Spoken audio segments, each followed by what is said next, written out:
नमस्कार दोस्तों, आप देख रहे हैं मुद्दे की बात प्रत्येक न्यूज़ लाइव पर। चलिए करते हैं आज मुद्दे की बात। उसमें आज हम बात करेंगे मधेपुरा की। अब तक हमने बात की है सीमांचल की राजनीति के बारे में। आज कोसी इलाके की बात करेंगे इसमें मधेपुरा, सहरसा और सुपौल आते हैं। आज की राजनीति और चुनावी मुद्दे पे बात हो जो भी होगी, सारी मधेपुरा पे सेंट्रिक होगी। बिहार विधानसभा का चुनाव आगामी कुछ समय में होना है। राजनीतिक सरगर्मी बढ़ने लगी है। जैसे जैसे इस महामारी से हम दूर हो रहे हैं, वहीं चुनाव का समय भी नजदीक आ रहा है। कल पटना में सभी पार्टियों की बैठक हुई। उसमें कई राजनीतिक बातें हुई, सीटों के बंटवारे के बारे में बात हुई और उम्मीदवारों की चर्चा भी हुई। ये सारी बातें सूत्रों से पता चली है। ऐसे में हमें अपने बिहार के बारे में और बिहार की राजनीति के बारे में जान लेना अति आवश्यक है। आइए जानते हैं क्या होगा इस बार का चुनावी समीकरण और क्या होगा इस बार का चुनावी मुद्दा। सबसे पहले एक नजर डालते हैं यहां के विधायक पर। मधेपुरा में 4 विधानसभा सीट है। मधेपुरा विधानसभा सीट के विधायक हैं राजद से प्रोफेसर चंद्रशेखर। आलमनगर विधानसभा सीट के विधायक हैं नरेंद्र नारायण यादव जो जदयू से विधायक हैं। बिहारीगंज विधानसभा सीट के विधायक हैं जदयू से निरंजन मेहता। सिंहेश्वर की अगर बात करें तो सिंहेश्वर विधानसभा सीट एक रिजर्व्ड सीट है और ये SC/ST कोटा के लिए रिजर्व रहता है और यहाँ से रमेश ऋषिदेव जदयू से विधायक हैं। चलिए चुनावी समीकरण पे हमने बात करनी है अभी और जनता का क्या योगदान होगा इसमें, हमारे संवाददाता मिराज आलम इसके में बताएंगे। तो मिराज जी, क्या आप मेरी बात को सुन पा रहे हैं? जी बिल्कुल सुन पा रहे हैं। अच्छा, अगर मैं आपसे एक सवाल पूछना चाहता हूं कि इस बार का चुनावी मुद्दा क्या होगा?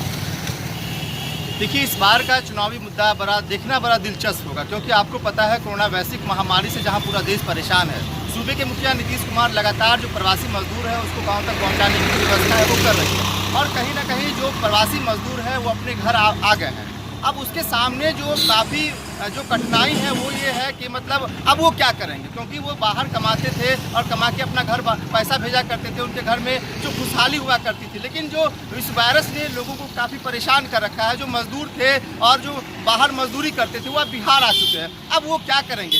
तो इस बार का जो चुनावी मुद्दा होगा ये होगा कि मतलब बिहार में ही ऐसी कोई फैक्ट्रियाँ बैठाया जाए जिसमें जो बिहार के जो मजदूर है वो बाहर ना जाए और बिहार में ही रहकर वो अपना जीवन यापन करे। तो ये देखना बड़ा दिलचस्प होगा। लोग ये कह भी रहे हैं।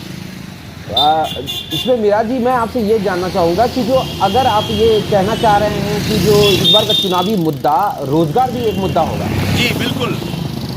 अच्छा, तो रोजगार भी एक मुद्दा होगा, तो उसके अलावा क्या विधायकों ने कोई कदम नहीं उठाया उसको अभी तक, और या फिर कोई वादे किए हैं इसके मामले में? देखिए, जब चुनावी मुद्दा आता है तो जो विधायक होते हैं, जो MP MLA होते हैं, वो लगातार जो अपनी जो चुनावी मुद्दा होता है उस मुद्दे को लेकर वो जीत जाते हैं। लेकिन कहीं ना कहीं जनता इसमें ठगा अपने आप को साबित करता है। तो इसी बीच जो वायरस ने जो जिस तरीके से लोगों को हिला कर रख दिया है, इस बार का काफ़ी दिलचस्प जो चुनाव होगा उसके जो परिणाम आएंगे वो देखना होगा, क्योंकि आप इस बार जो प्रवासी मैं ये जानना चाहूँगा आपसे मिराज जी कि ये जो रेल कारखाना है इसमें क्या रोजगार मुहैया कराने के बारे में विधायकों ने बहुत सारी प्रोमिसेस किए थे, तो उस प्रोमिसेस का क्या हुआ? मतलब उन्होंने जो वायदे किए थे, क्या उन लोगों को रोजगार मिला? जो प्रवासी मजदूर अभी वापस लौट के आए हैं, क्या उनके लिए कुछ रोजगार मुहैया कराने का उन्होंने कोई वायदा किया है उससे? देखिए, जहाँ तक मधेपुरा रेल इंजन कारखाने की बात है तो जो उस लायक हैं, जो कहीं ना कहीं जो मधेपुरा रेल इंजन कारखाना में जो कर्मचारी काम कर रहे हैं वो बाहर के कर्मचारी हैं और जो आस पड़ोस के जो लोग हैं वो कहीं ना कहीं अगर उस काम करने लायक योग्य हैं, जो काफ़ी जानकार है, वही इसमें काम कर सकते हैं। बाकी जो लोग हैं, जैसे हम कह सकते हैं जो बिहार के जो लोग हैं जिस तरीके से बाहर जाके काम किया करते थे, उन लोगों के लिए यहाँ काम नहीं है। ये मैं आपको बता दूँ, उनके लिए कोई काम यहाँ नहीं है, ना ही रेल इंजन कारखाना में उनको काम नहीं है। अच्छा, तो एक सवाल और आपसे मैं पूछना चाहूँगा कि पूर्व सांसद रह चुके वहाँ से पप्पू यादव जी, तो यादव समीकरण के बारे में पूरे देश में चर्चा होती है कि मधेपुरा एक यादव समीकरण देता है जी। और सूत्रों से ये भी पता है कि जो 35% लोग यहाँ के यादव हैं और वो बाकी की जितनी जातियां हैं वो 65% में आती जी। है, और ये किसी भी चुनाव को के रिजल्ट को उलट-फेर करने में बहुत अच्छी है। तो ये नंबर्स जो है इसके बारे में पप्पू यादव का क्या कहना है, और पप्पू यादव इसमें क्या भूमिका निभा रहे हैं अब तक? देखिए, मधेपुरा के पूर्व सांसद पप्पू यादव थे और इस बार वो चुनाव हार गए, लेकिन चुनाव हारने के बाद भी वो इस वक्त भी कहीं ना कहीं जो उनकी अपनी काम है उस काम को काफ़ी बेहतर तरीके से कर रहे हैं। और जहाँ तक जो समीकरण की आप बात कर रहे हैं तो मैं आपको बता दूं, निश्चित तौर पे मधेपुरा में यादव वोट बैंक काफ़ी है, और इस बार का जो चुनावी मुद्दा होगा वो यादव वोट बैंक और भी जो अदर जाति है उनके का जो वोट बैंक होगा वो काफ़ी देखना बड़ा दिलचस्प होगा। और कहीं ना कहीं पप्पू यादव भी इस चुनावी मुद्दे को लेकर आगे आएंगे, और कहीं ना कहीं वो अब से ही वो शुरू कर देंगे। जी। अच्छा, चलिए ये तो बात हो गई। अब हम लोग थोड़ा सड़कों की हालत के बारे में भी जानना चाहेंगे कि सड़क के क्या हालात हैं वहाँ के। बड़ा सुना है कि बड़े बड़े गड्ढे हैं। जी। चीफ जस्टिस का एक बार इंटरव्यू भी मैं सुन रहा था, तो उसमें भी उन्होंने बड़ी चर्चा की थी उस गड्ढों के बारे में। तो ज़रा आप उस पर भी नज़र डालें और मुझे प्रकाशित करें, हमारे जनता को बताएं कि जो कैसी सड़क की हालत है अभी। मधेपुरा में 2 NH है, 107, 106, जो एक मधेपुरा पूर्णिया और मधेपुरा सहरसा। मधेपुरा से जो सहरसा की जो रास्ता है वो काफ़ी जर्जर हो चुका था, और केवल 4 महीने पहले जो मधेपुरा के जो स्थानीय लोग हैं वो काफ़ी आंदोलन किए थे। तमाम बड़े निजी, जो तमाम बड़े चैनल हैं, जो तमाम बड़े अखबार हैं, सभी ने इसको काफ़ी प्राथमिकता के साथ इसे दिखाने का काम किया था। अब बात आती है मधेपुरा और पूर्णिया। मधेपुरा पूर्णिया की जो सड़कें हैं वो अब भी काफ़ी बद से बदतर बना हुआ है, काफ़ी गड्ढे हैं, और कहीं ना कहीं जो उनकी मरम्मती की जो काम है वो थोड़ा बहुत कर दिया गया, लेकिन साफ जो हम ये कह सकते हैं वो पूरी नहीं हो पाई। तो इस बार चुनाव में अगर ये सड़कें टूटी होगी तो क्या इसके लिए विधायकों ने कुछ काम किया है? मतलब विधायक जी इस पर क्या काम कर रहे हैं? देखिए, विधायक अपने स्तर से तो काम किए हैं, लेकिन आप इस बातों से साफ अंदाजा लगा सकते हैं कि विधायक जी क्या काम किए। अगर काम किए होते तो कहीं ना कहीं लोग आंदोलन नहीं किए होते। जिस तरीके से सड़क को लेकर, जिस तरीके से मधेपुरा के लोगों ने आंदोलन किया था, वाकई एक बड़ा आंदोलन था। और इसमें जो विधायक जी से भी बात हुई थी हमारी, तो उन्होंने कहा कि हम अपने स्तर से काम कर रहे हैं, और कहीं ना कहीं इस वक्त जो सड़क की जो हालत है वो उतना बेहतर नहीं कह सकते हैं। मतलब जो टूटी फूटी सड़कें थी उसे प्लेन कर दिया गया है। जी, धन्यवाद मिराज जी। हमारे संवाददाता मधेपुरा से अभी जुड़े थे हमारे साथ, उन्होंने काफ़ी अच्छी जानकारियाँ दी। मधेपुरा में हमेशा से ही यादव समीकरण चुनावी मुद्दा बनकर सामने आया है। सभी नेताओं का एक ही नारा होता है, यादवी समीकरण। मधेपुरा का एक बहुत पुराना नारा है, रोम का पोप, मधेपुरा है गोप का। गोप की इस धरती पर किसका होगा राज तिलक, कहना बड़ा मुश्किल है। देखना भी बड़ा दिलचस्प होगा कि 1990 से 2005 तक राजद का पावर हाउस मधेपुरा कहलाता था, और अक्सर राजद के ही विधायक मधेपुरा से चुने जाते थे। इसे लालू नगरी के नाम से भी जाना जाता है। मधेपुरा यादव बाहुल्य इलाका है, यहाँ यादव की संख्या काफ़ी अधिक है। यहाँ की राजनीति का सबसे बड़ा मुद्दा किसानों की फसल को लेकर होता है, और रोजगार की समस्या है। अराजकता के इस माहौल में क्राइम ग्राफ भी बहुत आगे है। आपको बताते चले कि कल ही एक कुख्यात अपराधी दिनेश मुनि, जिसे कल ही इस STF की टीम ने मार गिराया था, वो मधेपुरा का रहने वाला था, जिसने कुछ ही दिन पहले ही थाना अध्यक्ष आशीष सिंह का हत्या कर दिया था। विभिन्नताओं वाला राज्य बिहार, जिसमें मधेपुरा खासकर दुग्ध उत्पादन में अव्वल नंबर पर है, उसके लिए मधेपुरा के पास ऐसी कोई डेयरी नहीं है जहां किसान अपने उत्पादित दूध को बेच सके, जिसकी वजह से कहीं ना कहीं किसानों की मेहनत पर पानी फिरता नजर आ रहा है। पिछले विधानसभा चुनाव में कई वादे हुए, इस बार डेयरी प्लांट लगाया जाएगा, लेकिन इन 5 सालों में इस पर कोई कार्रवाई नहीं हुई।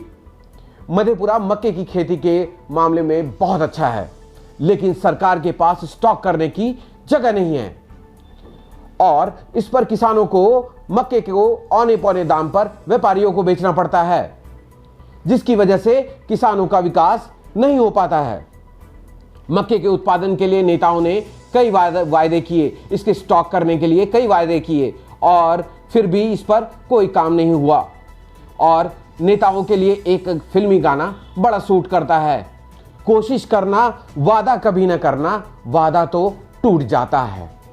किसानों की समस्या पर किए वादे भी कहीं ना कहीं विफल नजर आ रहे हैं। मधेपुरा में रेल इंजन कारखाना है, उसके बारे में हर कोई जानते हैं। कुछ तस्वीरें हैं हमारे पास में जिसमें कि हाई लेवल माल गाड़ी इंजन बनाया गया है, जो कि काफ़ी किफ़ायती भी है। और इस इंजनों की अगर मैं बात करूं तो इन इंजनों की खासियत ये है कि जो ये कम ईंधन खाता है। ये इंजन मधेपुरा से बन के तैयार हुआ। चलिए, ये तो सारी बातें हो गई इंजन बनने का और सब कुछ, लेकिन यहाँ पर रोजगार का कोई अवसर नहीं मिलता। मधेपुरा के लोगों को इस रेल कारखाने में कोई रोजगार का अवसर नहीं मिलता है। और साथ में ये भी मैं बता दूं कि विधायकों ने सारे झूठे वादे किए और वो सारे वादे झूठे साबित होते नजर आ रहे हैं। आइए आपको कुछ तस्वीरों के माध्यम से दिखाएं कि मधेपुरा की सड़क की हालत कैसी है। शहरी और गांवों की सड़क की बात करें तो बहुत बुरी हालत में है। हमारे नेताजी हर एक चुनाव में अनेक वादे करते हैं। हर बार नेताजी लुभावने वादे कर भोली भाली जनता को बरगला देते हैं, लेकिन नेताजी अब जनता जागरूक है और ये जो पब्लिक है वो सब जानती है। और मैं एक विश्वविद्यालय भूपेन्द्र नारायण मंडल यूनिवर्सिटी के बारे में भी आपको बताऊंगा, जहां की ग्रेजुएशन और पोस्ट ग्रेजुएशन की डिग्रियां मिलती हैं। लेकिन यहां पर 3-3 सरकारी कॉलेज होने के बावजूद यहां पर पढ़ाई का स्तर बहुत नीचा है और एजुकेशन के मामले में मधेपुरा बहुत पीछे है। यूनिवर्सिटी लेट सेशन चलाने के चक्कर में अव्वल नंबर पर आती है। यूनिवर्सिटी के ऊपर भ्रष्टाचार के कई आरोप लगे हैं जिस पर कोई सुनवाई नहीं है। अभी तक उसको सुचारू रूप से चलाने के लिए कोई अहम मुद्दे को उठाता ही नहीं है। चलिए, ये तो सारी बातें हो गई अपने मधेपुरा के बुराइयां। कुछ अच्छी बातें भी कर लेते हैं जो हमारे सुशासन बाबू ने किए हैं। इस सुशासन बाबू ने जननायक Karpoori Thakur medical college and hospital की भी बनाया है, जहां की इस मेडिकल कॉलेज में कहा जाता है कि ये सबसे बड़ा मेडिकल कॉलेज है और यहाँ पर बहुत सारे लोगों को पढ़ाया भी जाएगा और बहुत सारे पेशेंट को देखा भी जाएगा। चलिए, इतनी बातों में अब मैं आगे आपको ये भी बता दूं कि जो सिंहेश्वर स्थान एक हमारे मधेपुरा में से 7 किलोमीटर दूर एक सिंहेश्वर स्थान है, जहाँ की व्यवस्था अच्छी नहीं चल रही है। और वहाँ पर भी नेताओं ने कई वादे किए कि जो हम इसको सुधार देंगे, उसको लाइनों को बनाने के लिए हम अच्छा उपाय करेंगे, लेकिन वो सब कुछ नहीं हो पाया है। और जनता को इन सब बातों से जगाने के लिए मैं बस इतना ही कहूँगा, नेताजी हमने कहा जागिए, और कितना सोएंगे। जनता ने जगा दिया तो फिर आप चैन की नींद नहीं सो पाएंगे। कभी कभी अपने वादे भी पूरे करने का सोचें। सत्ता का सुख भोग लिया तो अब आप थोड़ा जनता की गुहार भी सुने। इसी के साथ मैं अपनी बात को विराम देता हूं। मैं रुपेश आपसे कल फिर मिलूंगा, तब तक के लिए आज्ञा दीजिए। प्रत्येक न्यूज़ पे नमस्कार, खुदा हाफिज, सब खैर, रब राखा, स्वस्थ रहें, सुरक्षित रहें। ऐसे ही हमारे और अपडेट्स के लिए हमारे फेसबुक पेज और यूट्यूब चैनल को सब्सक्राइब करना ना भूलें।